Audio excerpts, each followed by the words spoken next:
If ever there was a prize for the most horrible way to learn of your significant other's affair, I would probably win it and be in its hall of fame. Like so many people in this sub, I suddenly found myself as a member of a club that nobody ever wants to be part of. I will never forget the sound of my ex-sister-in-law's voice as she kept saying, I'm sorry, I'm sorry. over and over on the phone while I drove home from a week-long business trip.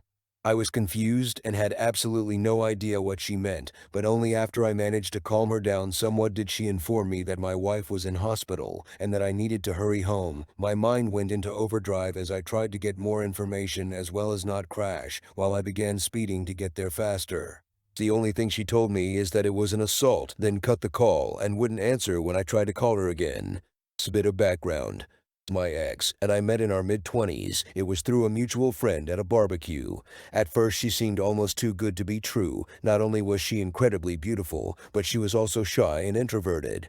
It took a while for us to officially date, but once it happened, I was over the moon. When we first tried to get intimate, she suddenly started crying. Should have taken this as a bad sign. I freaked out and thought it was something I did, but she apologized the next day and told me she was triggered. As it turns out, 2 years before meeting me, she was in a long-term relationship and a guy that was abusive both emotionally, physically, as well as mentally. He would degrade her during their moments of intimacy, then apologize afterward. She had a flashback, but reassured me it had nothing to do with me, so we took things slow as she was still in therapy. It was tough, but because I loved her, I believed once we got over this, it would make our relationship stronger, and for a while it honestly appeared that way.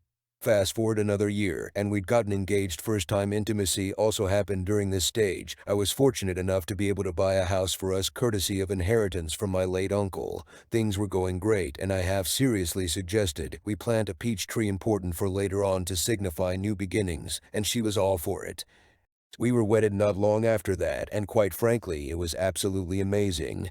Of course, we had our normal ups and downs like every married couple, but I considered us more lucky because she always made it a point to never go to bed upset with each other, and she would always point out gently if I did anything to upset her. Sometime later, life basically happened, and I was promoted at my job. It meant more pay, but it also meant I would be traveling more for work conferences and business meetings. I noticed she had been getting down a lot more and wasn't being as intimate as before. She would keep her phone close to her and even stop gently addressing things that upset her. I tried to talk to her about it, but she assured me that she was fine, and this was a phase she was going through, and having no reason to not trust her, I let it go. She would sometimes go to her sister's place and spend the night telling me she just needed a bit of girl time with her sister. The day I got that fateful phone call was the day she was meant to be keeping her sister company again.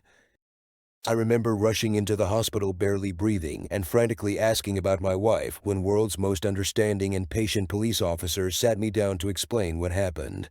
He told me he was a friend of my sister-in-law, and he happened to respond to a domestic disturbance call. He arrived on the scene to find a couple fighting. The supposed boyfriend was on top of the female punching her, and she was screaming trying to scratch him. This didn't make any sense to me because 1.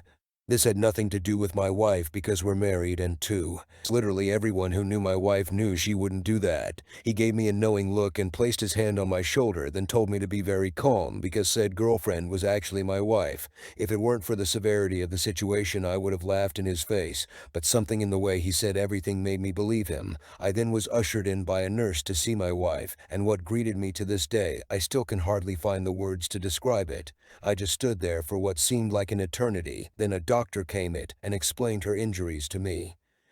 The jaw was slightly fractured, her left eye was completely swollen shut, and had massive bruising covering half of her face, as well as 3 broken ribs.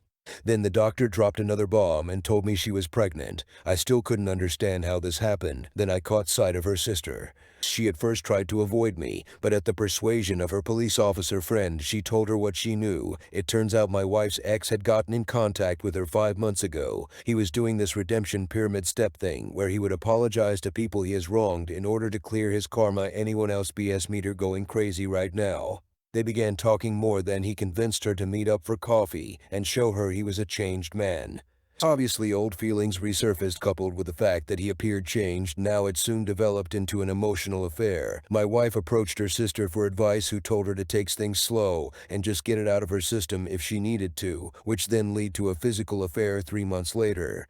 She actually told my wife that she should at least make peace with her ex in whatever form it may be, and even offered to cover for my wife once in a while. My sister-in-law was in tears at this point and kept apologizing to me, saying that she didn't know about the abuse as my wife never told anyone other than me and her therapist at the time about it. I was numb, I just couldn't feel anything and was absolutely dumbfounded by my wife's actions. When my wife finally woke up, I was there, and she burst into tears upon seeing me. I spent the following months in zombie flight mode. There was individual counseling for her as well as marriage counseling for us at the strong urging of her family. In counseling, she was surprisingly forthcoming about how it happened and how she absolutely hated herself for causing me pain. She mentioned how at one point on her way home from his place, she actually fantasized about driving into the river because she smelt like him and didn't want his scent to corrupt me. However, that made sense. She said she then tried to end it, but was too weak, and only after learning that she was pregnant that it actually woke her up and made her realize that any further contact with this man was toxic to not only her, but the unborn child as well. Hence went to end things in person for good when he snapped on her. She became a shell of herself and developed a phobia for any other males. But me, she one point she couldn't even use the bathroom at night unless I was holding her hand. Sad, right? After the baby was born, son, by the way, we got a paternity test, and he was mine, but the more time I spent with her, the more I realized I didn't hate my wife, I actually loathed her. I couldn't see the woman I married, but instead saw his leftovers each time I looked at her. I decided to leave because I was afraid I'd do something I'd regret and be exactly like her abusive ex.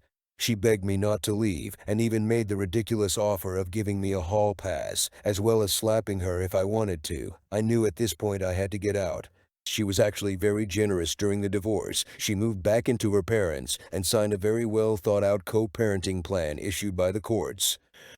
Moving forward 3 years later, and I meet my now fiancé by chance. I was in a bookstore with a buddy of mine, and we were discussing Egyptian mythology when this beautiful woman approached me to correct me on my pronunciations of the Egyptian gods and cities.